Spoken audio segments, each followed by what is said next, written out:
2021학년도 제1학기 한국현대문학 입문 10번째 유튜브 강의 시작하겠습니다.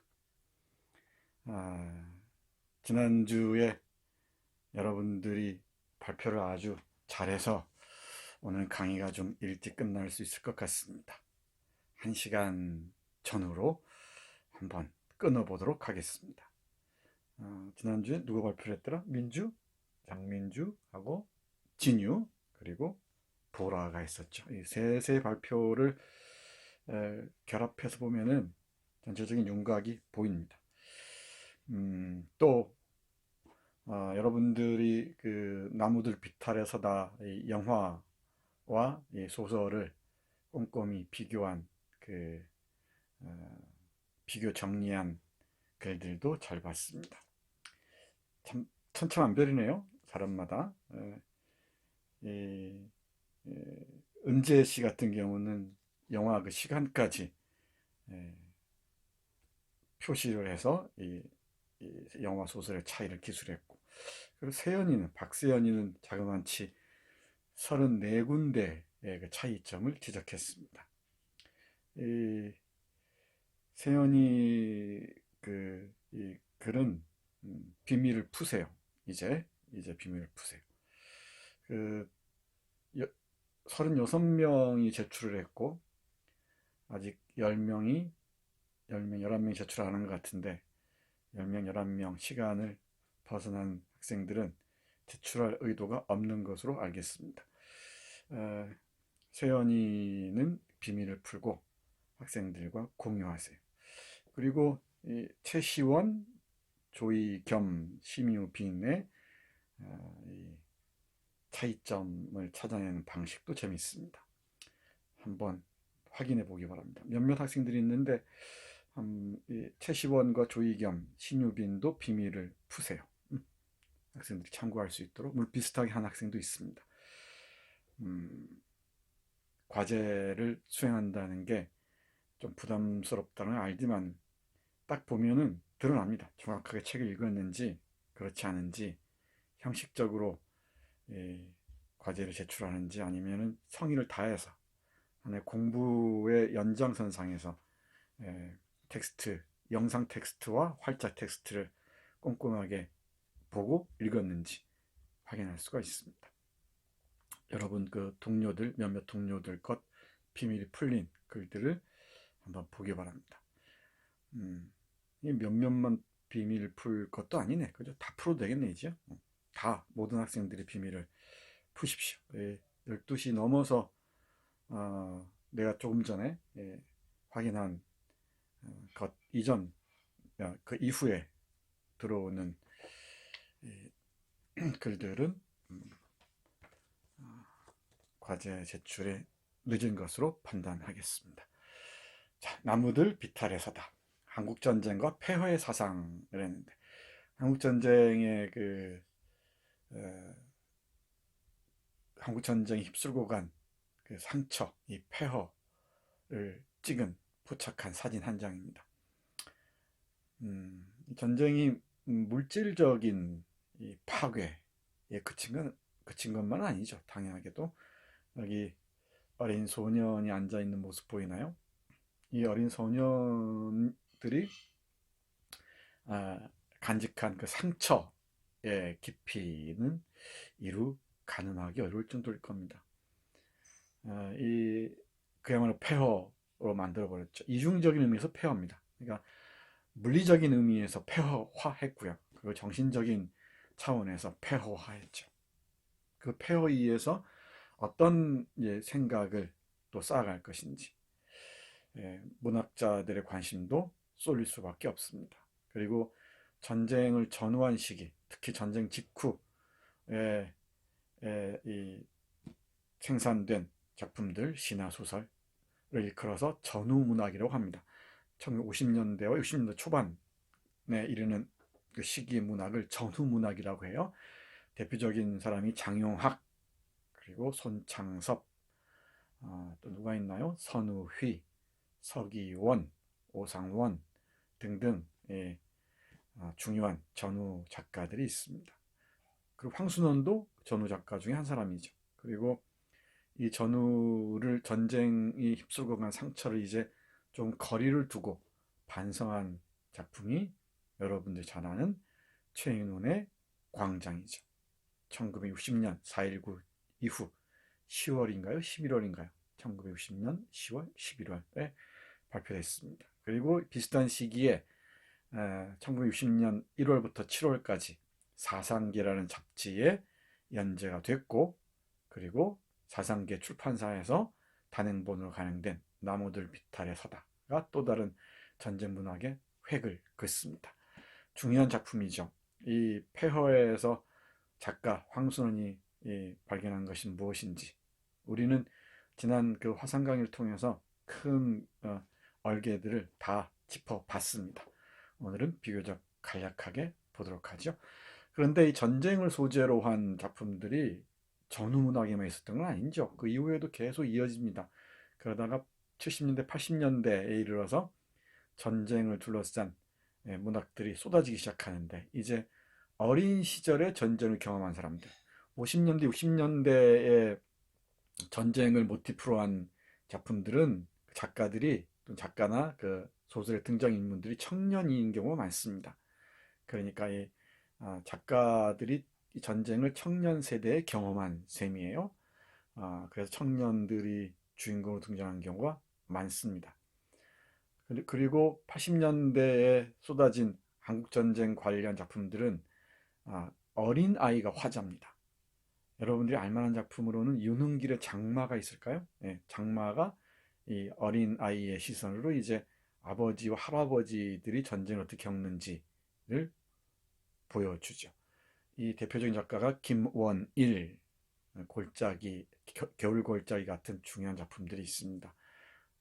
그리고 윤흥길, 또 누가 있나요? 이문구, 이청준 등등 중요한 그 작가들이 80년대, 7, 80년대에 이제 한국 전쟁을 새롭게 소설화하기 시작합니다.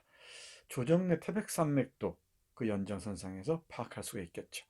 조정래 태백산맥이 생산되기까지 전후 30년이라는 시간이 필요했던 거죠. 태백산맥이 간행되기 시작한 게 1987년이니까 어찌됐든 한국전쟁의 깊은 상처를 이 모티프로 한 한국 문학 작품들은 아주 다양하게 생산됐습니다. 이 전쟁이라는 고통스러운 그 상처가 문학자의 입장에서 보자면은, 시인이나 작가의 입장에서 보자면은 피할 수 없는 제재, 소재가 될 수밖에 없겠죠. 그 전쟁의 상처를 파고들면서 시인이나 작가들이 무엇을 찾아냈는지 한국문학 연구의 아주 중요한 과제 중에 하나입니다. 그 중에 앞에 놓여있는 작품 중에 하나가 바로 여러분들이 읽은 나무들 비탈의 서다입니다. 여러분들이 제출한 과제, 그 영화 나무들 비탈의 서다와 소설 나무들 비탈의 서다를 비교해서 차이점을 발견하는 그 과제를 수행한 걸 보니까 꼼꼼히 읽은 것 같아요, 대부분이. 근데 또 어떤 학생들은 마지못해서 딱 5개만 짧게 기술하고 말았습니다. 다른 학생들 것과 비교를 해보세요. 이렇게 과제를 하는구나. 동료들한테 배워야 됩니다. 선생보다 동료들이 더 훌륭한 스승일 경우가 많아요. 동료들이 어떻게 하는지 잘 보기 바랍니다. 다시 얘기하지만 비밀 글로 올린 이 과제들 다 비밀 해제하기 바랍니다. 모든 학생들이 볼 수 있도록. 그리고 각각 그 다른 학생들의 글들 쭉 한번 일별해 보세요. 어떤 점이 같고 어떤 점이 나하고 다른지. 나무들 비탈에서다 시작하겠습니다.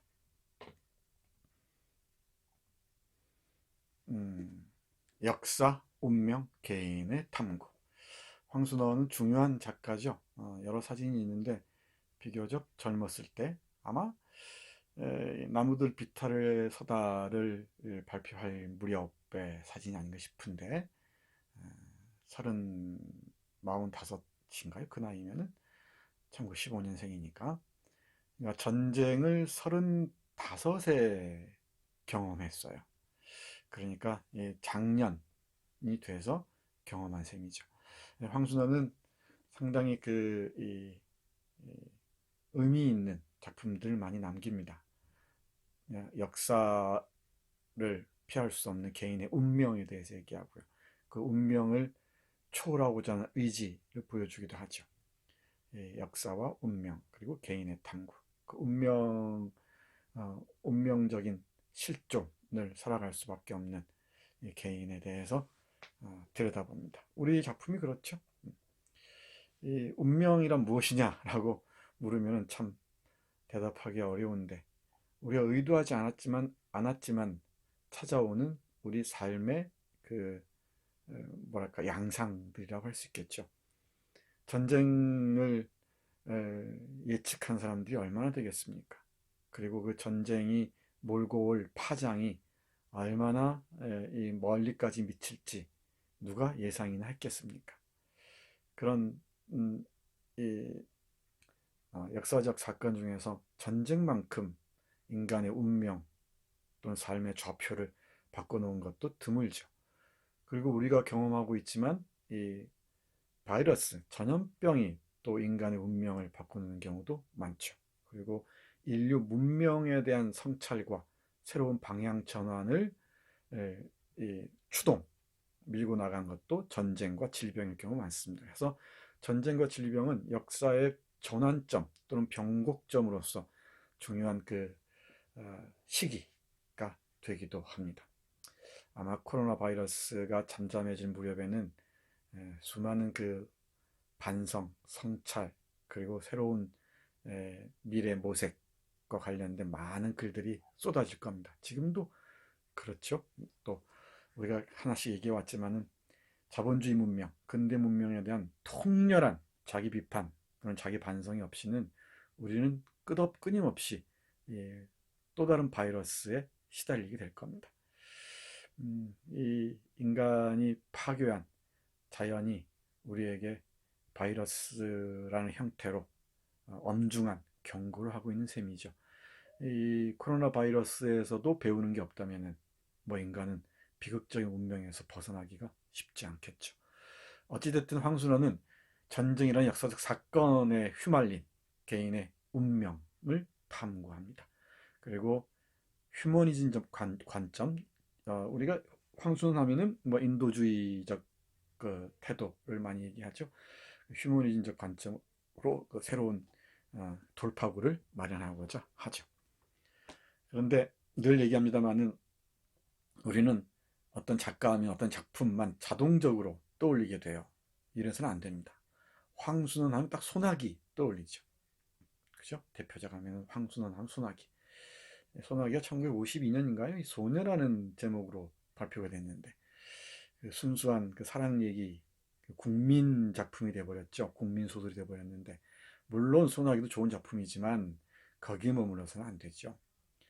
황순원 하면은 카인의 후예를 얘기하지 않을 수가 없고요.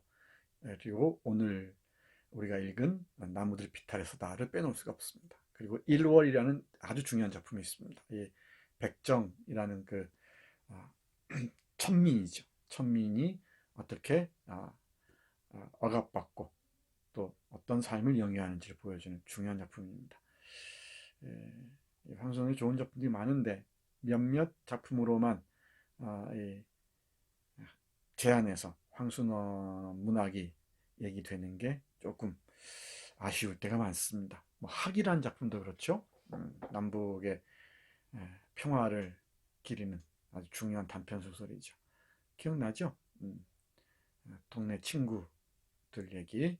하나는 인민군 쪽, 하나는 국군 쪽으로 갈린 동무들의 이야기입니다.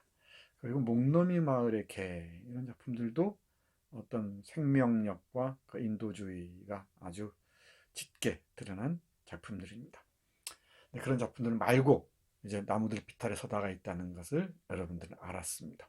황순원은 1915년 평안남도 대동에서 태어났습니다. 그리고 1946년 5월에 월남을 했어요. 월남 작가입니다. 우리에게 조금 익숙한 작가로는 이호철과 황순원이 대표적이죠. 월남 작가로는 말입니다. 시인 중에서는 구상을 비롯해서 많은 그 시인들이 있습니다. 29년에 오산중학교를 입학하고요. 나중에 숭실중학교로 전학을 합니다만은 이 오산중학교는 그야말로 전통이 깊은 학교죠. 평안북도 정주에 있는 오산학교. 우리 근대 계몽기 교육, 민족 교육의 요람이었습니다. 백석, 그 이전에 김소월이 있고요. 그리고 김억이 이 학교에서 교사 노릇을 했죠. 이광수도 그랬습니다. 조만식 선생이 교장이었고요. 남강 이승훈이 세웠습니다. 아주 중요한 그 아, 역할을 했던 이 교육기관입니다. 오산중학교. 놓치지 말아야 됩니다. 그리고 36년에 일본 와사다 대학 영문과에 입학합니다. 그리고 39년인가 영문과를 졸업하죠. 영어를 아주 잘했던 것 같습니다. 여러분들 혹시 황동규라는 시인 아나요? 황동규? 이 황동규가 황순원의 아들입니다. 황동규도 영문학을 전공했죠. 우리는 시인으로 알고 있습니다만은 뛰어난 영문학자이기도 합니다. 희미한 옛사랑의 그림자 같은 중요한 작품들이 많이 있죠. 여담입니다만은 수능 뭐 출제하고 이럴 때 출제 위원들이 고민을 많이 한다 그래요. 아버지하고 아들을 동시에 출제할 수 없으니까 누구를 출제할까? 황순의 소설을 고를까? 황동규의 시를 고를까? 고민한다고 합니다. 뛰어난 소설가이자 시인이니까 이 부자가 그런 얘기를 건네 들은 적이 있습니다. 황순원도 31년인가요? 데뷔할 때는 시로 데뷔를 했습니다. 시를 썼어요. 황순원 전집에 보면은 이 시집이 있습니다. 이게 전집인데 전집과 여러분들이 많이 본 문학과 지성사 한국문학 전집 둘 다가 있는데 이 전집을 보면은 11권이 전집이 12권으로 나와 있는데요. 11권이 시 선집입니다. 시 모음집입니다. 시도 꽤 많이 썼죠. 그래서 이 문장이 시적으로 표현될 때가 많아요. 특히 나무들 비탈에 서다 첫 문장 유리에 갇힌 동호의 모습이 있죠. 대단히 시적인 문장이죠. 은유적이기도 하고요. 그래서 그리고 43년 5월인가 이 무렵에 평안도 고향 근처 평안남도 빙장리라고 그러죠. 평안 근처로 소개를 합니다. 이제 소개란 말은 우리 알죠. 이태준 얘기하면서 했었습니다. 소개해서 8월 해방에 이르기까지 읽혀지지도 출간되지도 않는 작품을 쓰면서 이 언어 감각, 이 모국어 감각을 지켜 나갑니다. 작품들을 이때 많이 메모하고 썼다고 하죠. 이태준과 좀 다른가요? 이태준은 낚시질로 소위를 했다고 했는데 황순원은 아무도 모르는 곳에 틀어박혀서 언어를 갈고 닦았다고 합니다. 물론 이태준은 유명한 사람이어서 황순원보다는 훨씬 유명한 사람이었죠. 유명해서 일본 제국주의 그 끈화풀들의 감시가 만만치 않았을 겁니다. 그 유명세에 따라서 감시망도 더욱 촘촘해질 수밖에 없으니까요. 어찌됐든 이 황순원은 일제 말기 그 엄혹한 시절에도 읽혀지지도 출간되지도 않는 작품을 쓰면서 모국어의 감각을 벼렸다고 합니다. 그리고 해방 후에 많은 작품들을 쓰죠. 좋은 작품들이 있습니다. 얘기했듯이 46년 5월에 월남을 하죠. 월남한 이유가 여러 가지가 있는데 황순원 집안이 지주였다고 합니다. 이 지주였으니까 부잣집이었다는 얘기죠. 그래서 이 토지개혁 이렇게 그 소용돌이 속에서 피해서 남으로 왔던 것 같습니다. 근데 이 남으로 오면은 이 자신들의 땅을 빼앗고 한 그 북한에 대해서 어떤 증오를 푸는 법도 한데 황소는 그렇지 않았던 것 같아요. 비교적 객관적으로 그 사실을 소설로 쓰려고 했고 그 고통받는 북한 인민들의 삶을 어떻게든 표현하려고 했던 것 같습니다. 그 대표작이 카인의 후예예요. 카인의 후예가 바로 토지개혁을 소재로 한 작품입니다. 카인의 후예가 궁금한 학생은 작년 어, 뭐더라? 4학년 과목인데 4학년 과목인가요? 예. 어, 현대문학 강독인가?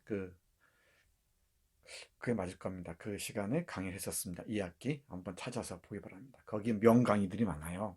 이 정선태 TV 보면은 지난 강의들 중에 볼만한 게 많습니다. 아마 우리 강의 듣는 학생 중에 쭉 따라오고 있는지도 모르겠어요. 작년 현대문학 입문을 함께 듣는 학생이 있는지 모르겠는데 함께 듣는다면은 정말 대단한 공부를 하는 셈입니다. 나는 반복되는 강의를 거의 잘 안 하는 편입니다. 똑같은 텍스트로 얘기를 하더라도 얘기가 전혀 다릅니다. 그리고 작년과 올해 현대문학 강의는 텍스트가 다 달라요. 작품이 다 다릅니다. 그리고 작년에는 한 번도 줌을 통한 화상 강의를 하지 않았어요. 그래서 24번 전체가 유튜브 강의입니다. 그러니까 강의 양이 많죠. 여러분들이 커버하려면은 한번 시간 되는 대로 뭐 학기 중에는 다른 과목도 있어서 힘들겠지만 방학 때 한번 쭉 들어보기 바랍니다. 그러면 현대문학의 흐름이 좀 더 명료하게 보일지 몰라요. 그리고 여러분들이 읽지 않은 작품들이어서 작년에 한그 커리큘럼에서는 많은 빈틈들을 메울 수 있을 겁니다. 내년에는 또 다른 텍스트로 현대문학 입문을 진행할 예정입니다. 공부하는 공부를 하고 싶어하는 사람들에게는 얼마든지 좋은 강의들, 좋은 자료들이 있습니다. 그리고 이후 작품들, 대표작들입니다. 카인의 후예, 인간 잡목, 나무들 비탈에서다. 이게 전쟁을 모티프로 한 작품이고요. 인간 잡목은 조금 함량 미달이라고 얘기하는 사람들이 있죠. 이 단편을 조금 늘어놓은 듯한 그런 작품입니다. 고아원 얘기입니다. 고아원 얘기. 그리고 1월 아까 얘기했던 백정의 삶을 모티프로 한 소설입니다. 이 80년대 TV 문학관이라는 아주 훌륭한 TV 프로그램이 있었는데 이 TV 문학관이 바로 1월이라는 작품을 각색해서 드라마로 만들었었습니다. 한 편의 드라마로 영화처럼 만든 드라마예요. 유튜브에서 TV 문학관을 보면 참 좋습니다. 한국 문학 주요 작품들이 거의 다 드라마로 만들어졌어요. 산포 가는 길, 중요한 작품들이 거의 다 만들어졌습니다. 그 중에 1월도 포함되어 있습니다. 2000년에 서울에서 사망했습니다. 됐죠? 황순원을 소나기의 신화에 가둬서는 안 됩니다. 소나기 말고도 좋은 작품들이 많습니다. 그리고 한국전쟁의 상처를 그린 이 작품 중에 대표적인 게 바로 여러분들이 읽은 나무들 비탈에 서다입니다. 이런 작품들을 알고 소나기를 읽는 것과 모르고 소나기만 읽는 것은 완전히 다르죠. 굉장히 다릅니다. 이제 여러분들은 장편 소설을 이번 학기 4편을 읽어서 좀 자신감이 많이 붙었을 겁니다. 그리고 이 나무들 비탈에 서다의 경우 영화와 소설을 함께 읽어서 더욱 깊이 있게 꼼꼼하게 읽는 훈련을 한 것 같아요. 민채가 그랬던가 광민채가 2번이나 읽었다고요? 2번, 3번 읽은 학생도 있는 것 같습니다. 그러다 보면 이제 눈이 뜨이기 시작합니다. 어느 순간에 눈먼 사람이 눈을 뜨듯이 심청의 아버지처럼 눈을 뜨게 됩니다. 그 전까지 많은 훈련이 필요하죠. 자, 그 다음 보겠습니다. 여러분들 다시 얘기하지만 지난 화상 강의 때 우리 보라하고 진보라하고 민주하고 진유가 발표를 잘해서 많이 얘기를 했습니다. 한국전쟁 상처 입은 청춘의 초상입니다. 그렇죠? 누구 하나 상처 입지 않은 청춘이 없습니다. 윤도호 얘기했죠? 국문과 출신이라고 했죠. 아주 여린 순수한 영혼의 소유자입니다. 자신이 간, 상처 또는 고통에 못 견뎌서 스스로 목숨을 끊죠. 현태 사회학과를 다니다가 군대에 갔죠. 아버지가 부유한 편인데 전쟁 후에는 이 허무의 그 질곡에서 못 벗어나죠. 아무것도 할 수 없습니다. 그러니까 이 몸에 입은 상처 못지않게 그 정신 또는 영혼에 입은 상처가 심각했던 것이죠. 남윤구 상대를 나온 사람인데 요즘 말하면 경영대죠. 이 남윤구도 역시나 전쟁의 피해자인 건 맞죠. 전쟁에서 배운 아주 잔혹한 그 태도랄까요? 그런 식으로 세상을 대하죠. 닭을 치는데 닭이 죽는 데는 이 고민을 하면서 자신의 아이, 그, 그 자신의 아이가 아니죠. 그 아이와 관련해서는 상당히 냉혹한 태도를 취하죠. 그 수기에 대해서 얘기하는 부분 말이에요. 그 석기라는 사람도 역시 전쟁에 상처 입은 사람입니다. 눈이 실명 위기에 처해 있는 것 같죠. 그리고 기피자라는 얘기 나오죠. 병역을 기피한 사람들하고 싸우는 이른바 상위 군인들의 이 상처를 잘 보여주는 인물입니다. 선우 2등 상사도 역시 전쟁에 상처를 고스란히 안고 있는 사람이죠. 이 사람은 뒤에서 조금 보겠습니다. 장숙이라는 여성, 동호회 애인이었죠. 현태의 아이를 갖습니다. 역시 상처에서 벗어나지 못합니다. 옥주, 술집 그 여성인데 역시 남편을 전쟁에서 잃고 술집으로 전전하게 되는 그런 여성입니다.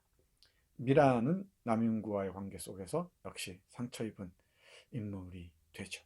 이 나무들이 비탈에 서다 이순재 할아버지 지금도 탤런트로 활약하죠. 이순재와 문희라는 명배우가 그린 주연한 영화였습니다. 잘 만든 영화로 손꼽힙니다. 최하원 감독의 영화예요. 여기 보면 뭐라고 적혀 있나요? 여기 보면은 전후에 폐허가 남겨고 간 젊음의 성. 이게 여기 이제 영화니까 이 성, 섹스 쪽에만 초점을 맞췄지. 근데 뭐 물론 그렇기도 합니다. 이 전쟁의 상처를 잊기 위해서 술을 마시거나 어떤 성에 탐닉하는 그 남성들의 그 몸부림이 보이죠. 여기 그 남성들에게 짓밟히는 여성들이 있습니다. 옥주든 숙이든 미란이든. 그렇죠? 근데 이걸 영화니까 좀 센세이셔널하게 폐허가 남기고 간 젊음의 성 이랬는데 그 성보다는 상처로 신음하는 젊은이들 초상이랬으면 좋을 것 같습니다. 됐죠? 그러면서 뭐라고 적혀 있어요? 그것은 고독 속의 돌파구일까? 이 성이라는 게 성적인 탐닉이 그 고독, 허무를 돌파할 수 있는 돌파구가 될 수 있을 것인가? 어렵다는 얘기죠. 네, 이 얘기도 충분히 했으니까 다시 넘어가겠습니다. 중요한 문장들 보기로 하죠. 유리안의 공포 얘기도 우리 민주씨인가요? 잘 컨셉을 잡았었습니다. 이 첫 문장 대단히 중요한 그 메타포를 의미를 함장하고 있는 메타포입니다. 중요한 의미를 품고 있는 은유 메타포라고 할 수 있습니다. 이것도 설명을 했죠. 문장만 보죠. 이건 마치 두꺼운 유리 속을 뚫고 간신히 걸음을 옮기는 것 같은 느낌이로군. 문득 동우는 생각했다. 산 밑이 가까워지자 낮 기운 여름 햇빛이, 그러니까 낮 기운, 낮이 기울었다 이 말이죠. 여름 햇빛이 빈틈없이 내리부어지고 있었다. 이 이미지가 아주 강렬하죠. 두꺼운 유리 속을 그 유리에 갇힌 그 파리처럼 간신히 걸음 옮깁니다. 여러분들 혹시 그 오래된 그 화석 중에 이 호박이라는 보석이 있죠. 호박이라는 보석에 갇힌 이 곤충 본 적이 있나요? 유리창 안에 갇힌 게 아니고 유리 안에 사람이 이렇게 딱 들어가서 박혀 있다는 얘기죠. 유리 속에. 유리 속 그 속을 간이 뚫고 가는 것처럼 이 정말 그 투명하면서도 고요한 공포죠. 공포스럽죠.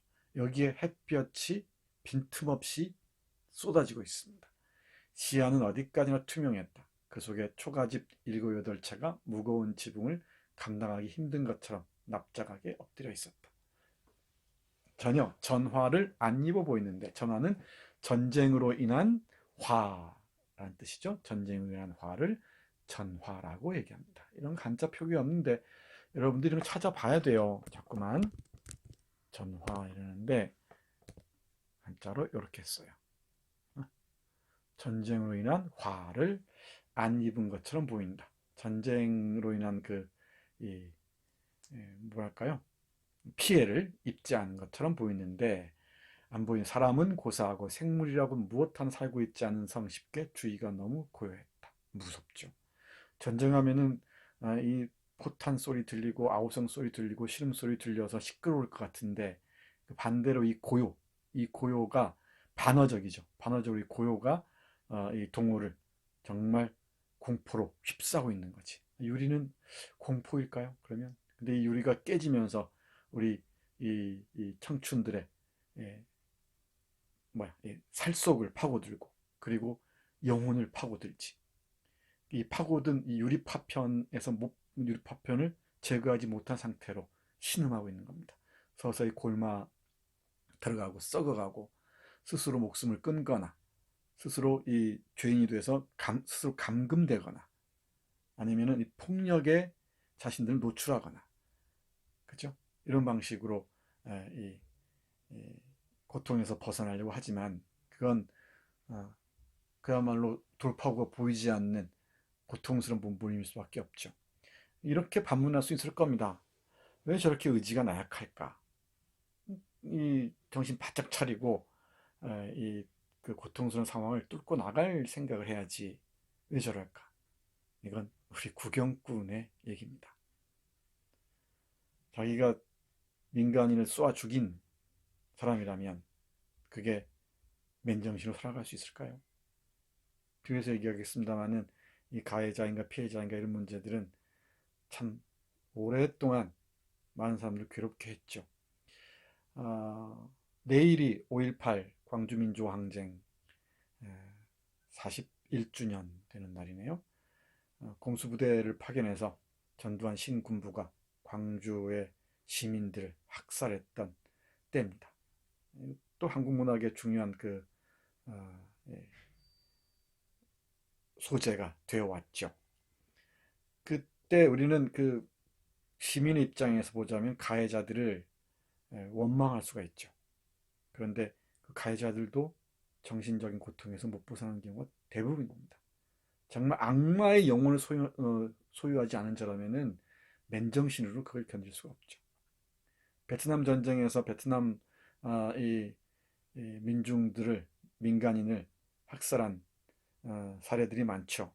그 민간인을 학살한 한국 이 군들 제정신으로 살아갈 수 있을까요? 예를 들자면 그래서 전쟁은 없어야 됩니다. 무슨 일이 있어도 그 어떤 그 평화도 아무리 그 평화로운 시기가 힘들다 하더라도 전쟁보다는 낫습니다. 전쟁을 하지 말아야 되죠. 근데 전쟁을 부추기는 불순한 세력들이 늘 있어 왔습니다. 이 전쟁을 통해서 이익을 보는 자들이겠죠. 정치가들, 자본가들. 인류사에서 늘 그런 놈들이 있었습니다. 여러분들이 문학 공부를 합니다마는 한국 근대 문학을 공부하면서 여러분들이 늘 염두에 둬야 할 것은 이 전쟁과 폭력이 인간을 얼마나 산산이 짓밟아 버리는가.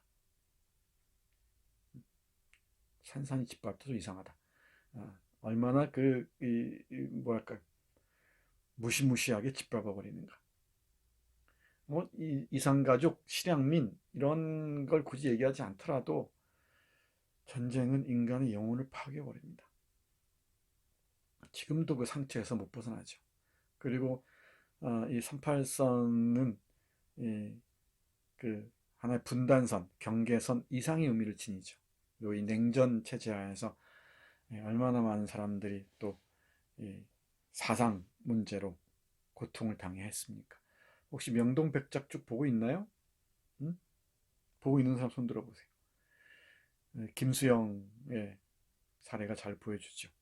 김수영이라는 이 섬세한 영혼이 평생 못 태어나는 게 바로 전쟁 체험입니다.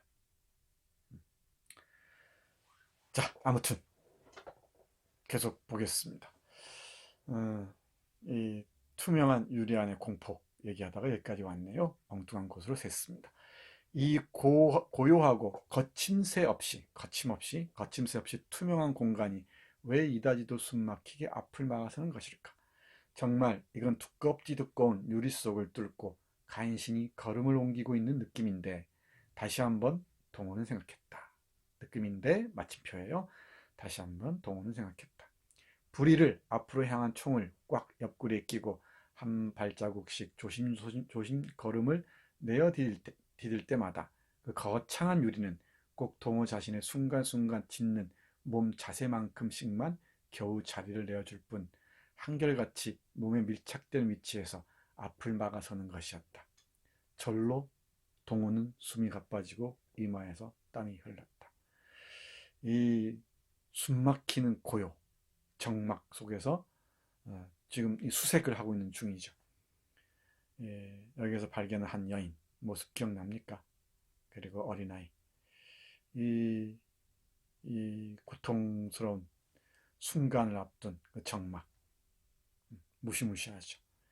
아마 평생을 이 기억에서 못 벗어날 겁니다. 그러니까 동호의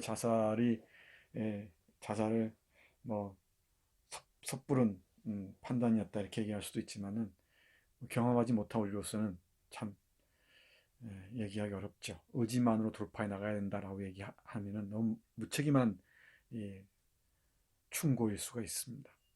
그 현장에 있었다는 것만으로도 그 고통에서 못 벗어날 겁니다. 이게 트라우마일 겁니다. 트라우마는 우리의 그 정체성을 여러 이 다양한 국면에서 뒤틀고 그리고 부셔놓고 그러곤 하죠. 동호 입장에서, 현태 입장에서, 윤구의 입장에서, 또는 장숙의 입장에서, 그리고 옥주의 입장에서 한번 이 작품을 보세요. 그러면 우리가 어떤 얘기를 할 수 있을지, 인물들에게 어떤 얘기를 할 수 있을지, 후세대로서 말이야. 그런 고민을 해야 됩니다. 자, 다음 페이지 볼까요?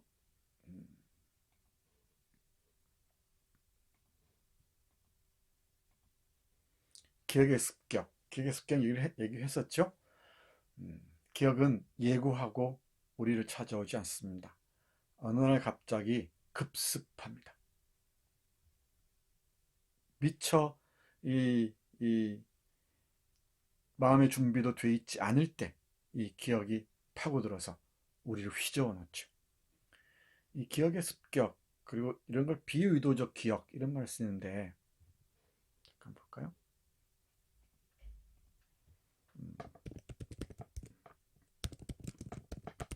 이런 말 쓰는데, 이건 비의도적 기억이라는 표현은 마셀 프루스트가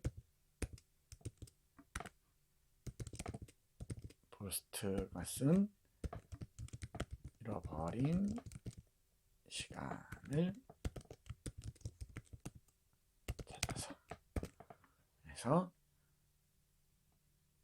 찾아서를 얘기할 때 글자가 왜 이러나? 찾아서를 얘기할 때 흔히 있습니다. 프루스트적 기억 또는 프루스트적 순간 이런 말을 쓰는데, 잃어버린 시간을 찾아서를 읽지는 않았어도 그런 얘기를 많이 들어봤죠. 잃어버린 시간을 찾아서의 화자인 나가 홍차에 이 마들렌 과자를 먹다가 기억의 그 심연으로 빨려 들어가는 장면을 많이 들어봤죠. 그런 겁니다. 차를 한 잔 마시다가, 또는 어떤 나무를 보다가, 어떤 성당의 종을 보다가 갑자기 기억의 그 소용돌이로 말려 들어가는 거예요. 이건 의도한 기억이 아니죠. 비의도한 의도하지 않은 기억입니다. 이 기억은 마치 간헐천처럼 막 솟구쳐 오르기도 하죠. 이걸 기억의 간헐 이런 말도 씁니다. 좀 더 볼까요? 말 나온 김에 기억의 간헐. 이 간헐은 이렇게 했습니다. 기억의 간헐. 아이고 안 보이겠다. 그지? 잘 보이나? 다시 하지 뭐. 그지? 여기다가 또 일어나. 기억의 간헐. 이렇게 여기다가 쓰자. 이렇게 기억의 간헐. 간헐천이란 말 들어봤나? 간헐천은 내천자를 쓰면은 비가 올 때는 물이 흐르다가 비가 오지 않으면 말라버리는 그런 그 강이나 내를 간헐천이라고 그러죠. 그리고 샘천자를 쓰면은 이 용암에 의해 그 뜨거워진 물이 막 솟구쳐 오르는 거 있죠. 그걸 간헐천이라고 해요. 기억이 어딘가 우리 머릿속에 저 안에 깃들어 있다가 어느 순간 솟구쳐 오르는 거죠. 기억의 간헐이라고 합니다. 잃어버린 시간을 찾아서는 이 유튜브를 검색해 보면은 내가 13번에 걸쳐서 강의한 게 있습니다. 잃어버린 시절을 찾아서라는 제목으로 13번에 걸쳐서 강의를 한 게 있으니까 참고하면 좋을 것 같아요. 아주 기억에 관한 뭐 고전 중에 고전이죠. 최고의 작품입니다. 근데 너무나 어려워요. 어렵습니다. 네, 나는 이 잃어버린 시간을 찾아서 3번 읽었습니다. 네, 읽을 때마다 다른 작품이 됩니다. 기가 막힌 소설입니다. 한번 대학 다닐 때 이런 것도 도전해 봐야 돼요. 혼자 읽기 어려우니까 좋은 동무들하고 함께 읽으면 아주 좋습니다. 몇 페이지씩이라도. 그러고 나면 전혀 달라져요. 고전이라는 게 고전하면 입맛만 다시다가 그만두지 말고 이런 건 만져라도 봐야죠. 도전이라도 해봐야죠. 잠깐만요. 내가 여러분께 보여줄 게 있습니다. 이겁니다. 이게 마셀 프루스트의 프랑스어 본이에요. 정말 그 책 잘 만들었어요. 이게 2400페이지 2400페이지짜리인데 이렇게 생겼습니다. 이렇게. 나는 잘 못 읽어요. 근데 이제 한국어 본 읽다가 뭔가 좀 이상한 부분이 있다 그러면 사전 찾아서 띄엄띄엄 보곤 합니다. 우리 딸이 선물로 사준 겁니다. 여러분도 그 엄마 아빠 또는 뭐 삼촌, 할머니 이런 사람들에게 어디 멀리 가면은 이게 선물하는 게 잊지 말아야 돼. 평생 동안 이렇게 자랑하잖아. 그지? 근데 이거 한국어로는 12권으로 번역이 되어 있어요. 물론 뭐 2권, 5권짜리로 번역된 것도 있지만 그건 워낙 두껍죠. 12권으로 번역되어 있는데 한번 도전해 볼 만하죠.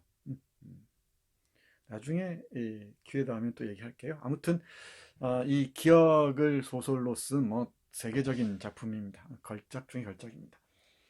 이 잃어버린 시간을 찾아서가 바로 기억을 찾아가는 이런 소설인데 여기에 핵심이 바로 비의도적 기억의 습격입니다. 어느 날 무심코 문득 그리고 감촉으로 옵니다. 여기 주목해야 돼요. 이 촉감이 기억을 끌어오는데 비이도적 기억을 이끄는 상당히 중요한 역할을 한다 그러죠. 물론 어떤 사물을 눈으로 보는 것도 그렇지만은 후각이나 촉각이 또는 미각이 그 환기하는 경우가 많이 있죠. 기억을 불러오는 경우가 많이 있습니다. 여기서는 감촉과 관련되어 있습니다. 촉감과 관련되어 있습니다. 역시 줌 화상강의 때 발표할 때 했으니까 짧게 한번 보겠습니다. 어느 날 그는 회사 일로 택시를 타고 가다가 고수업에 걸렸다. 신호등에 걸렸다 그랬죠. 무심코 밖을 내다보는 그의 눈에 횡단보도를 건너는 한 여인의 모습이 들어왔다. 허름한 옷을 입은 여인의 품에는 2살 가량 난 애가 안겨 있었다. 그 어린 것이 병이라도 난 것일까? 노리깨 하니 파리한 얼굴에 눈은 감기고 입은 반쯤 벌어져 있었다. 그런 어린 것을 여인은 사뭇 소중하게 품에 안고 길을 건너고 있었다. 현태는 문득 전에 이들 모녀를 어디선가 본 듯 싶었다. 어두컴컴한 방 안에 말라 배틀어진 팔을 포대기 밖에 내놓은 채 꼼짝 않고 누워있던 어린애와 그 어머니. 내가 다시 내려갔을 때 그 여잔 되레 나처럼은 놀라지 않았지. 그러니까 낮에 그랬던 것처럼은 놀라지 않았지 이 말이죠. 그리고 별로 한가하는 빛도 없었고, 그런데 일어나 나오려는 내 손을 와 잡았겠다. 내 손을 와서 잡았죠. 그 손이 무엇을 의미하는지, 뭘 말하는지 알았지. 하지만 난 해치워버리고 말았어. 간절한 구원의 소망이었겠죠. 현태는 자기 손을 내려다보았다. 거기 아직 그냥 스며있는 여인의 그 약간 떨리면서 땀 기운이 돌던 손의 감촉, 그리고 메마른 피부에 온기를 띠고 있던 목의 감촉. 어린 것에만은 손을 대지 않았는데 그것마저 생생한 실감을 갖고 되살아오는 것이었다. 말라 배틀어진 어린 것의 가느다란 목을 누를 때 받을 수 있는 촉감이. 그날 밤 그는 술을 마시고 또 마셨다. 다음날도 마셨다. 여기서 음주행위는 이 기억에 저항하려는, 또는 기억의 문을 닫으려는 몸부림이죠. 다치겠습니까? 기억의 그 검열 장치가 점점 열리면서 더 힘겨워지겠죠. 이렇게 이 가해자는 오랫동안의 고통에서 못 벗어납니다. 가해자가 곧 피해자가 되는 거지. 이 역설들 주목하기 바랍니다. 내일이 5.18인데 5.18 광주 민주화운동 관련 영화들이 많습니다. 소설도 많이 있고요. 근데 뭐가 있나, 박하사탕, 그리고 꽃잎도 있네요. 또 화려한 휴가도 있고요. 이 구글 검색해서 5.18 광주 관련 이 영화 해서 한번 쭉 찾아보고 또 보세요. 택시 운전사도 있다. 최근에 나온 영화 중에 아주 많습니다. 관련된 그 소설도 많고 영화도 많으니까 찾아서 보기 바랍니다. 그러면서 이 기억을 우리가 어떻게 만날 것인지, 이 기억을 은폐한다고 우리가 기억으로부터 해방될 수 있는 건 아니지. 기억과 대면해야 됩니다. 대면해서 진실을 얘기해야 되죠. 왜 현태와 이 동호와 윤구가, 또는 이 선우 상사가 왜 이렇게 그 상처에, 육체적인 상처는 물론이거니와 정신적 상처에서 못 태어나게 됐는가, 그 원인이 무엇인가를 파고들어야 돼. 진실을 찾아가야 되죠. 그러면 내가 계속 얘기해왔듯이 식민지, 분단, 그 해방 직후에 그 좌우 분열이 있었죠. 갈등, 그리고 전쟁, 독재, 이게 다 연결되어 있습니다. 정치란 무엇인가 물어야 되죠. 여기에서 문학은 어떤 일을 할 수 있는가 또 고민하지 않을 수가 없지. 이 기억에 습격당한 우리 젊은 청춘들 어쩌면 좋겠습니까? 동호의 경우에는 그 순수를 짓밟혔죠. 시인이 되고자 했던 동호는, 현태는 그렇게 활달하고 사람들 앞에 나서기 좋아하고 이랬던 친구마저도 이 고통 속에서 못 벗어납니다. 어머니는 계속 도미하라 그러죠. 미국으로 건너가라, 이런 얘기를 많이 하죠. 그런데 못 견뎌합니다. 그리고 개양이와 관련해서 스스로를 감금시켜버리죠. 무슨 짓을 저지를지 모르니까. 이 가해자가 피해자가 되는 역사를 주목하기 바랍니다. 현태는 분명히 가해자였죠. 그런데 전쟁이라는 큰 틀에서 보면 피해자지. 이 고민을 해야 돼요. 그러니까 광주 민주항쟁 때 진압에 나선 공수부대, 물론 시민들에게는 가해자지만은 국가 폭력에 희생당한 피해자이기도 하죠. 네, 이런 고민들을 여러분들은 해야 됩니다. 여러분들은 여러 관점에서 볼 수 있어야 돼요. 저 새끼 나쁜 놈이다 해서 나쁜 놈 이렇게 똑같이 손가락질 하고 이렇게 딱 판단 내려버려서 안 됩니다. 이런 눈으로 보고 저런 눈으로 보고 해야 돼요. 그리고 어떤 관점, 자신의 가치관이나 철학에 입각해서 판단할 수 있어야 되지. 그 판단은 물론 잠정적이죠. 계속해서 다른 사람과의 대화, 또는 다른 이 책을 읽어가는 과정에서 수정되고 보완될 수가 있지. 네, 이 기억 어찌할 것인가, 이 고민도 하기 바랍니다. 여러분들도 고통스러운 기억들이 없지 않죠? 그 기억들은 언제 나를 습격하는가? 그리고 그 기억들과 대면하기 위해서는 어떻게 할 것인가? 피한다고 될 것인가? 그리고 내 의지로 이 기억을 망각할 수 있는 것인가? 그렇다면 얼마나 좋아. 선택적으로 기억할 수 있다면 얼마나 좋겠습니까? 좋은 것만 기억하고 나쁜 건 기억하지 않을 수 있다면 얼마나 좋겠어요. 근데 불가능하죠. 왜? 습격하는데, 예고 없이 공격하는데. 이 기억은 선택적으로 망각되거나 기억되기도 하지만 동시에 의도하지 않게 우리를 습격해 오기도 합니다. 기억의 문제는 대단히 중요한 테마예요. 그리고 우리를 구성하는, 우리 정체성을 구성하는 중요한 요소가 바로 기억입니다. 이 점도 잊지 않았으면 좋겠습니다. 자, 다음 페이지 볼게요. 이제 빨리 갈 수 있습니다. 동족산전의 비극. 이것도 놓치면 안 됩니다. 그냥 심상하게 아무 의미도 없는 것처럼 지나가듯이 하는 말이죠. 이 윤구하고 김하사가 하는 말입니다. 그냥 아무 생각 없이 하는 말 같은데 그 안에 정말 아픈 얘기가 담겨 있죠. 동족산잔, 동족끼리 서로 잔혹하게 에, 서로를 죽인다 이런 뜻이죠. 죽일 잔자, 동족끼리 서로 죽이는 그 비극. 이 비극의 기원이 뭔지 계속 고민을 해야 돼요. 그래 역사가 보입니다. 그리고 문학도 보여요. 여기서 벗어날 수가 없거든. 문학도 이 역사의 맥락에서 벗어날 수가 없으니까. 그 역사와 얼마나 밀접하게 관련돼 있느냐 아니냐의 그 차이는 있겠지만은 어떤 그 문학 작품도 진공 상태에서 마치 그 뭐라 그래요? 예, 그 뭐야?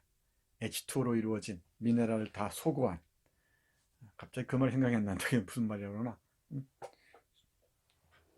물, 증류수, 어, 아, 증류수 상태에서 문학 작품이 태어날 수는 없지. 증류수는 우리 먹으면 죽어요. 증류수는. 그건 미네랄 이런 게 전혀 없죠. 음, 바닷물은 우리가 먹는 물이 아니듯이 뭐 이게 담수 처리를 하지 않으면은 증류수도 그렇죠. H2O라는 우리가 물을 H2O라고 화학적으로 분해해서 보지만은 강에 수많은 미네랄들이 있죠. 그 미네랄 없이는 물이 우리 몸에 흡수해서 힘을 발휘하지 못하죠. 문학 작품이라는 것도 그런 우리가 마시는 물과 같은 역사적인 그 맥락 속에서 어떤 식으로든 그 관련을 맺고 태어나게 돼 있죠. 생성됩니다. 순수한 그 증류수 같은 곳에서 태어날 리가 만무합니다. 그러니까 이 한국 전쟁을 하나의 그 변곡점으로 해서 앞뒤를 볼 수 있어야 돼요. 그리고 역사적인 흐름 속에서 문학의 위치를 측정할 수 있어야 되지. 물론 다른 관점도 많이 있습니다만은 문학을 바라보는 관점도 얼마든지 있을 수 있죠. 자, 어떤 비극인지 보겠습니다. 날이 밝자 할 수 없이 거기 베이는 구덩이로 들어갔다. 물이 흥건히 괴인 그 속에서 먼저 들어와 웅크리고 앉아있는 사람이 있었다. 같은 중대에 있는 사고 뭉칠한 별명을 가진 김하사였다. 둘이는 말을 주고받을 기력조차 잃고 묵묵히 구덩이 속에 웅크리고 앉아 있었다. 한참 만에 김하사가 혼잣말 비슷이 중얼거렸다. 오전 중으로 반격을 해오면 좋으련만. 다시 한참 만에 김하사가 또 혼잣말 비슷이 중얼거렸다. 이왕 포로가 될 바에 되놈한테 붙들리는 편이 난데. 되놈이 뭐라고 그랬죠? 중국 사람입니다. 이 중국 인공군, 우리가 중국 인민군이 전쟁에 참여했었죠. 중국 군한테 붙들리는 게 낫다. 왜? 이번 동란이 가져온 특이한 양상이 있다면 그 동족끼리 더 잔인하다는 점입니다. 우리가 백이민족 하면 평화를 사랑하는 민족 이런 얘기를 하죠. 그죠? 근데 여러분들이 점점 배우면서 알겠지만은 한국 전쟁을 전후한 시기, 해방 직후부터 이 전쟁이 끝난 뭐 50년대 후반까지 300만 명이 훌쩍 넘는 사람이 죽었어요. 거기에 전쟁으로 죽은 군인들을 빼고 수많은 민간인들이 죽었습니다. 이게 뭐 상상하기 어렵죠. 이걸 두고 어떻게 백의민족은 평화를 사랑한다고 얘기할 수 있겠나. 이렇게 이념이 무섭습니다. 이념의 노예가 되면 이렇게 무서워요. 이게 자유민주주의 이념이든 아니면 뭐 사회주의 이념이든 그 이념이 부딪히면 이렇게 인간이 잔인해집니다. 그, 인간이 같은 피부색에 같은 옷을 입은 같은 언어를 쓰는 사람들을 저렇게 잔혹하게 학살했단 말이야. 그 상처들이 쉽게 치유가 되겠나? 근데 그 상처들을 계속 이렇게 해집는 사람들이 있죠. 그런 그 상처에 기생하는 자들이 있습니다. 이 분단을 즐기는 자들이 있어요. 누구일까 고민해야 됩니다. 무기 팔아먹는 놈들이죠. 그리고 자신의 그 도덕적인 정당성을 잃은 정치 세력들, 이 분단 없이는 살 수 없는 세력들이 있습니다. 누구일까 여러분들이 고민해 보기 바랍니다.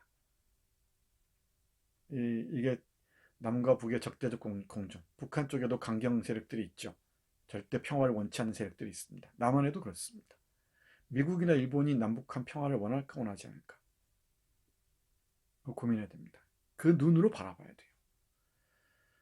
남북 평화를 원하지 않는 세력들, 미국의 그 강경 세력들, 일본의 정치 세력들 절대 원치 않죠.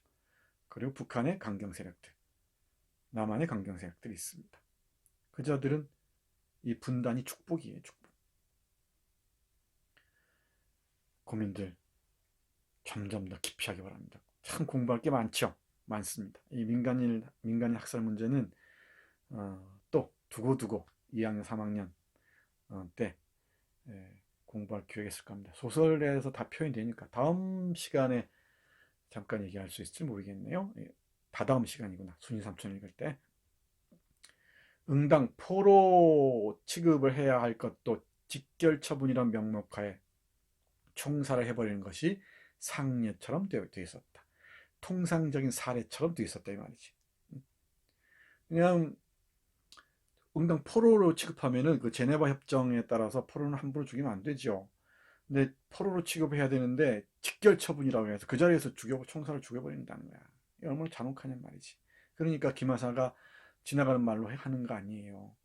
포로가 될 바에는 떼놈한테 붙들리는 게 낫다고. 군인한테 붙는 게 낫다고 말이야. 얼마나 같은 조선 민족이 무서웠으면, 잔혹했으면. 이건 뭐 국군이든 인민군이든 차이가 없죠. 네, 이게 참 깊은 상처입니다. 이런 남북이 갈려서 싸우는 것을 축복으로 여기고 구경하는 자들이 있죠. 계속 고민하기 바랍니다. 누군지. 자, 그 다음 폭력의 악순환 이 얘기도 화상 강의 때 얘기를 했었습니다. 선우 2등 상사의 경우 북한에서 부모가 어떤 그 학살에 희생이 됐죠. 아버지는 살아남았나요? 근데 거기에 대한 보복으로 이제 빨갱이다 그러면 일테면 그러니까 빨갱이다 그러면은 마구 죽이는 거죠. 물불 안 가리고. 그게 또 상처를 남는 것이고 이게 폭력의 악순환되는 것이지. 이 폭력으로부터 어떻게 벗어날 것인가? 특히 국가 폭력으로부터 어떻게 벗어날 것인가? 참 고민들 많이 해야 됩니다. 국가 폭력 하면서 이제 찾아볼 게 많아요. 우리가 언제 얘기했던가? 이 보도연맹 사건 이런 것들 찾아보세요. 보도연맹 사건.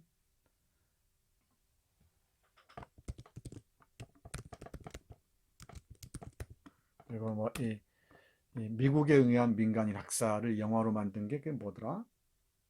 영화가 있는데 그 노근리인가요? 그 노근리에서 미군이 전쟁 때 민간인을 다리 밑에 있는 곳에 학살하는 유명한 그 사건이야. 그 사건 영화로 만든 게 있습니다. 갑자기 제목이 생각이 안 나는데 그런 것들을 한번 찾아서 읽어보세요. 영화 보세요. 제발. 그리고 보도연맹 사건이 뭔지 웹사이트 뒤져보세요. 끔찍한 일들을 만날 겁니다. 아주 많은 사건들이. 그리고 관련해서는 제주 4.3 사건은 다다음 주에 순위 삼촌 할 때 얘기를 할게요. 그리고 보도혁명 사건도 아마 이문구의 관촌수필 읽을 때 얘기할지 모르겠습니다. 자, 한 가지 예를 들어서 얘기한 겁니다. 폭력의 악순환, 안 어렵죠? 네. 저 친구가 어디선가 부역자 하나를 총살한 적이 있대요. 부역자는 부역자는 아, 그 인민군이, 그러니까 북한군이 서울을 지배하거나 또는 남한의 여러 곳을 점령했었죠. 그때 북한군의 이 앞잡이 노릇을 한 사람들, 이게 좋아서 앞잡이를 했겠는가 아니면 무서워서 했겠는가, 이것도 참 어, 많은 고민이 있죠. 그게 쉽지가 않아요. 그러니까 부역자란 말은 우리가 일제 부역자 이런 말 쓰죠. 거기 빌붙어서 어떤 역할을 한 사람 이런 뜻입니다. 부역자 하나를 총살한 적이 있대요. 그러니까 북한군에 빌붙어서 어떤 역할을 한 사람을 총살한 적이 있대요. 앞세워 놓고 뒤에서 총을 쐈다나요? 그 사람이 몸을 저렇게 비틀면서 웃음을 띠고 쓰러졌다는 거예요. 사실은 찡그린 얼굴이었는지 모르죠. 그걸 저 친구는 웃는 걸로 본 모양이에요. 그래서 술만 몹시 취하면 저렇게 그 신용을 해보거든요. 서서 미쳐가는 거죠. 가해자가 어떻게 피해자가 되는지를 보여준 장면이고, 이 폭력의 악순환이라는 고리 딱 알겠죠? 그러니까 아버지가 북한에 있을 때 아버지가 이 가족들이 이 고통을 겪었지. 그러니까 너희들도 맛봐라 해가지고 부역자 하나를 총살한 적이 있는데, 이게 자기 이야기는 뭐, 회복할 수 없는 상처, 트라우마로 남지. 서서 미쳐가는 겁니다. 나중에 2학년, 3학년 때 읽겠습니다만 박완서 소설도 초기 작품들 다 전쟁과 관련돼 있어요. 이런 얘기입니다. 박완서는 우리가 남옥 같은 소설들 보면은 오빠가 둘이 전쟁에 폭격을 해서 죽죠. 우연히 그냥 집에 있다가. 그게 이 박완서의 이런 작가에게는 깊은 상처가 됩니다. 나중에 얘기하도록 하고, 참 암만 해도 저러다가 무슨 잘못을 저지를 것만 같아서 마음을 못 놓겠어요. 그래서 이렇게 쫓아다니긴 하지만 술이 취해선 나더러 똥개니 뭐니 말을 마구 하지만 속마음은 그렇지 않다는 걸로 알고 있어요. 정말 저러다가 아니죠. 저러다가 서서 미쳐가겠죠. 네, 나머지는 여러분들이 아는 바와 같습니다. 여기서 폭력의 악순환이라는 문제, 이걸 화두로 해서 고민을 해보기 바랍니다. 이런 사람들 참 많았습니다. 그리고 지금 살아계신 분들 중에서도 이런 사람들이 많을 겁니다. 그 다음 볼까요? 우리는 피해자일까 가해자일까? 이 중요한 화두예요. 대체 우린 피해자일까 가해자일까? 현태가 유심히 동호의 얼굴을 건너다 보았다. 지금 마신 술 때문만 아닌 듯 동호의 코에서 뿜어지는 허연 김이 좀 잦은 것 같았다. 무슨 일이 있었나? 내가 보기엔 말이야, 이번 동란에 나왔던 젊은이들은 죄다 피해자밖에 될 수 없다는 생각이 들어. 그들이 무슨 일을 저지르건 말이야. 모든 젊은이란 말이 너무 거창하면 우리 주변의 친구랑 두고 봐도 그렇잖아. 우선 그 사고뭉치 김하사도가 그렇고, 또 그 선우 상사가 그렇고, 그리고 우리 모두도, 이런 뜻이겠지. 이번 동란 전쟁에 나섰던 젊은이들은 다 피해자일 수밖에 없다. 물론 가해자가 된 경우 피해자로서 가해자로서 겪는 고통도 피해자의 일부로 우리가 바꿔서 얘기할 수가 있겠죠. 그리고 487페이지 이 책입니다. 이 책으로 487페이지를 보면은 이런 문장도 있습니다. 이어지는 얘기인데, 안정과 위험이 항상 공존해 있는 전쟁터. 그 예측할 길 없는 전쟁의 생리에 의해 죽고 부상을 당하고, 그리고 생존했더라도 무언가 눈에 뵈지 않는 멍 자국을 남겨받아야만 했던 수많은 젊은이들. 현태는 새삼스럽게 지난날 동호가 자살하기 바로 직전에 한 말을 되씹어 보았다. 대체 우린 피해자일까 가해자일까? 내가 보기엔 이번 동란에 나왔던 젊은이들은 죄다 피해자밖에 될 수 없다는 생각이 들어. 그러나 현태는 이 동호의 말에 대답이나 하듯이 정말 그럴까? 난 가해자도 될 수 있다고 보는데, 혼자 웅얼거리는 현태를 바라보던 석기가 벌써 얼었어? 하고 피식 웃는다. 그렇죠. 가해자일 수도 있죠. 가해자였죠 또. 예, 그렇다면 우리는 한 심급, 한 단계 더 올라가서 봐야 돼요. 이렇게 피해자이면서 가해자 또는 가해자이면서 피해자로 내몬 이 젊은이들을 이 내몬 힘은 무엇일까? 단순히 이데올로기, 이념 대결의 문제일까? 이걸 이제 상상할 수 있어야 여러분은 이 부분들을 제대로 읽어낼 수가 있죠. 그리고 이 비탈에 서서 아슬아슬하게 서서 하늘로 뻗어 올라가지 못하는 청춘들의 고통스러운 상처를 응시할 수가 있어요. 누가 이 젊은이들을 전쟁으로 내몰고 그 영혼들을 저렇게 처절하게 짓밟아 버렸는가? 이게 이 젊은이들 뿐일까? 직간접적으로 전쟁으로 이 목숨을 잃거나 여러 가지 그 재난을 당해서 운명의 방향을 바뀐 사람들이 있죠. 그 사람은 어쩌란 말인가? 옥주는 어쩌란 말인가? 옥주는. 그리고 얘기했지만 미란이도 융구에게 당한 미란이도 결국은 이 전쟁에서 학습한 융구에게 당했다는 점에서 간접적 피해자일 수가 있죠. 그리고 현태의 어머니는 또 어떤가? 그렇게 서서히 미쳐가는 이 무의와 허무 속에서 헤매는 그 아들을 바라보는 심정은 또 어떻겠는가? 피해자이자 가해자, 가해자이자 피해자로 만든 힘이 무엇인지 이런 걸 고민해 봐야 돼요. 이런 게 기말 에세이의 아주 좋은 모티프가 되기도 하겠네. 뭐 워낙 좋은 모티프가 많아서 그렇지. 여러분의 상상에 맡기겠습니다.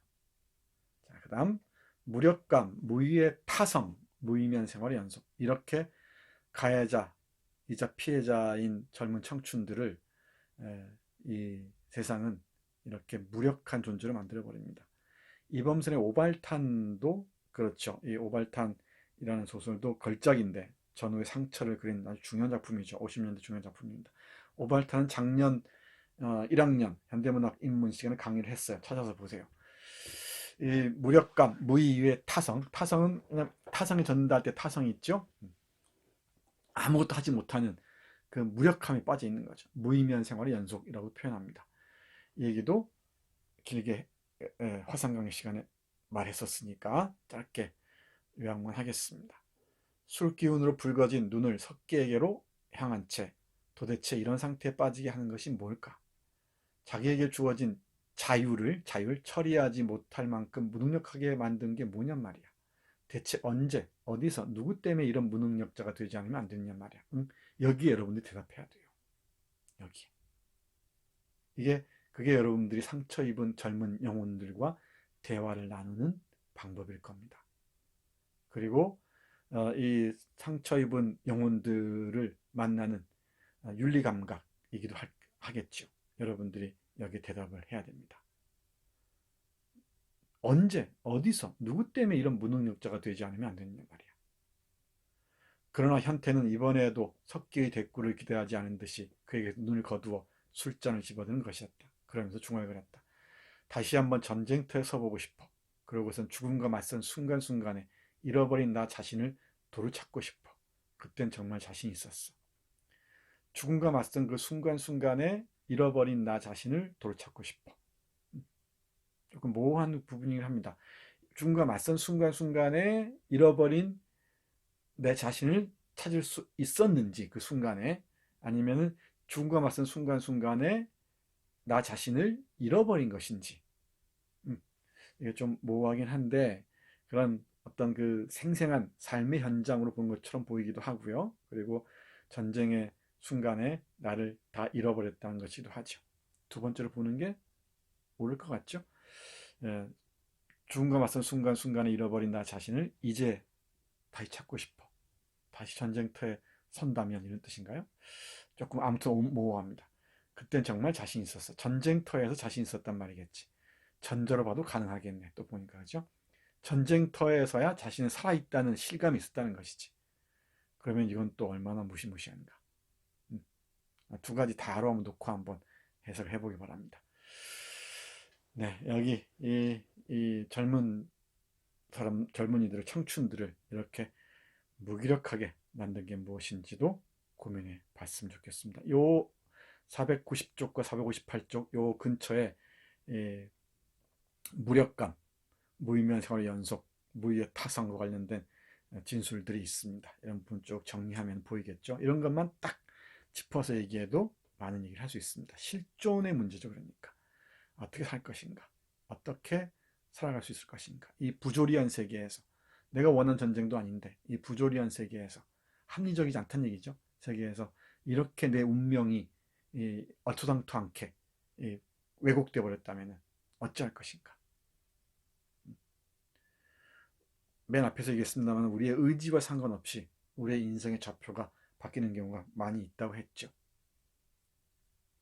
만약에 우리가 이런 이 허무 속에 허우적거리고 있다면 그 나를 이렇게 허무로 내모는 게 뭔지, 그 구조적인 요인이 뭔지도 늘 고민해 봐야 돼요. 예, 우리 청춘들이 많이 불안해하고 공포스러워 한다 그러죠. 그 원인이 뭔지 공부를 해서 찾아봐야지. 그게 여러분을 사랑하는 방법이에요. 여러분 자신을 아끼는 방법입니다. 그저 휘말릴 게 아니고 우리 청춘을 불안하게 하는 게 무엇인가? 미래에 대한 불안이라면은 미래의 어떤 불안인가? 직업이라면은 왜 직업에 대해서 우리 불안해하는가? 이 자본주의 어떤 관련이 있는가? 그러면 우리 제도와 제도에서 우리가 어떻게 싸워 나가야 이 불안을 해소할 수 있을 것인가? 이런 점점 문제를 확대 심오화해 가야 되죠. 그러면서 자신의 입장, 위치를 직시할 수 있어야 돼요. 그러지 않고 막연한 불안과 공포에 휩쓸리다 보면은 내 삶 자체를 내팽개치게 되는 결과를 낳게 되죠. 그러면서 늘 이 신경증 상태에서 못 벗어납니다. 그 원인을 알 수 없을 것만 같은 우울증에서 못 벗어나죠. 그래서 공부해야 돼. 열심히 책 읽고 좋은 영화들 보고 역사도 보고 이런 젊은이들의 고민들도 우리가 응시해보고 옥주도 만나서 대화해보고 수기도 만나서 대화해보고 미라이도 만나서 대화해보고 물론 그 술집 아주머니도 있네요. 네, 자, 또 넘어가겠습니다. 마지막입니다. 상처의 치유 또는 구원은 가능할까? 이 얘기도 숙을 얘기하면서 화상 강의 시간에 집중적으로 얘기했으니까 짧게 얘기하겠습니다. 이 초월, 이 고통스러운 현실을 초월하고자 하는 의지를 바로 이 수기를 통해서 보여주죠. 수기 뱃속에 있는 이 아이, 수기가 임신한 아이는 바로 전쟁의 상처를 고스란히 간직하고 있는 상징적인 뭐랄까, 아이죠. 상징성을 가진 아이, 뱃속에 있는 아이라고 얘기할 수 있습니다. 그렇죠? 현태의 아이죠. 현태와 동호의 관련성, 동호와 수기의 관련성, 또 숙과 윤구, 또 동호, 숙, 현태, 동호, 윤구, 현태, 그리고 숙의 이런 관계들. 그 관계가 모조리 응축된 게 바로 이 임신한 아이인데, 그러니까 폭력적으로 갖게 된 아이죠. 이 아이를 어떻게 할 것인가? 누구는 죽이라고 하지만 어떻게 할 것인가? 이걸 마리아의 마음으로, 마리아의 마음으로 나아서, 마리아의 마음이라고 했어요. 마리아의 마음으로 껴안고 보듬고 구원해야겠다. 이렇게 생각한 거지. 이게 황순원의 어떤 그 인본주의적 발상이라 할 수 있죠. 그리고 이 고통스러운 현실을 초월하고자 하는 의지이기도 하지. 그러면 다른 인물들이 대단히 부정적이고 고통스러워하고 뭐랄까 폐허에서 길을 잃은 그 양들처럼 보이죠. 여기에서 숙만이 어떤 해결을 보여주는 것 같습니다. 가만히 대문께로 문을 돌렸다니까 문을 열고 이제 나아가는 것이겠죠. 마지막 문장입니다. 이것도 여러분들이 고민해 보기 바랍니다. 상처의 치유 또는 구원은 가능할까? 여기다가 어떻게 가능할까? 라고 물어도 좋아요. 이 질문을 던져야 됩니다. 계속. 알았지? 질문을 던져서 대답을 해야 돼요. 여러분들이 대답할 수 있는 범위 내에서 최선의 대답을 할 수 있어야 됩니다. 비로소 윤구를 정면으로 바라보며 선생님이 받으신 피해가 어떤 종류의 것인지는 모르겠습니다. 그렇지만 큰 의미에서 이번 동란의 젊은 사람치고 어느 모로나 상처를 받지 않은 사람이 있을까요? 현태 씨도 그 중에 한 사람이라고 봅니다. 그리고 저도 또 그 중에 한 사람인지도 모르고요. 전쟁에 상처 입은 청춘들이 어떻게 상처를 껴안고 갈 것인가? 그 상처로부터 구원받을 것인가? 그게 가능이나 할까? 가능하다면 어떻게 가능할까? 작가는 이 숙의 어떤 그 모성에 기대고 있죠. 이거 젠더적 관점에서 보면은, 페미니즘 관점에서 보면 여성이 너무 가혹한 요구이기도 하다고 여러 번 얘기했죠. 그 여성주의적 관점에서 지금 또 다르게 읽힙니다. 황순원의 작품들은. 나무들 비탈에서도 마찬가지입니다. 그네는 윤구에게 주던 시선을 한옆으로 비키면서 모르겠어요. 어쨌든 제가 이 일을 마지막까지 감당해야 한다는 것 외에는. 그럼 실례했습니다. 너무나 무거운 짐을 부담하게 하는 거 아닐까요? 여기에 이 마지막 문장에 대해서도 정말 많은 얘기를 할 수가 있죠. 네. 자, 마무리입니다. 음, 음. 아, 이순재하고 문희입니다. 수기가 찾아와서 만난 장면이죠. 인간관계치고 궁극적인 의미에서 어떤 형태로든 상처라는 걸 면할 수 있는 길이 있을까? 크고 작고 심하고 덜한 차이나 외적인 것과 내적인 것, 의식적인 것과 무의식적인 것의 다름은 있을망정 서로 어떤 상처를 주고받지 않고서는 무릇 인간관계가 성립되지는 않는 성 싶다. 그것이 친구 간이든 남녀 간이든 심지어는 부모 자식 간이라 하더라도 이에서 벗어날 수는 없는 것이다. 그저 우리가 이런 상처 속에서 그냥 삶을 영위할 수 있는 것은 그것들을 망각하기 애쓰고 또한 거기에 익숙해진 때문인 것이다. 여기서 상처의 주고받음을 개인적 차원에서 얘기하고 있죠. 이게 이 나무들 비탈에 서다가 갖는 뭐랄까 좀 아쉬운 점이기도 합니다.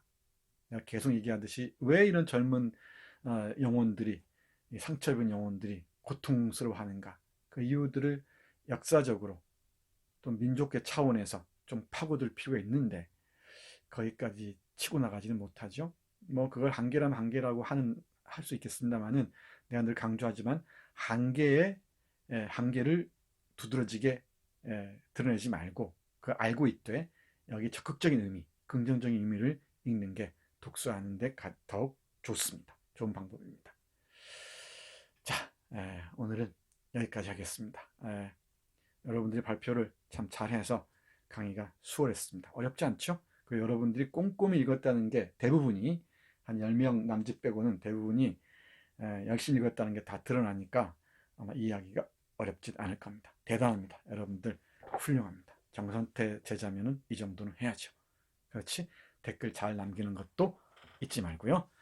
2021학년도 제1학기 한국현대문학 입문 10번째 유튜브 강의 마치겠습니다. 다음 시간은 박태순의 무너진 극장으로 돌아오겠습니다. 수고했습니다.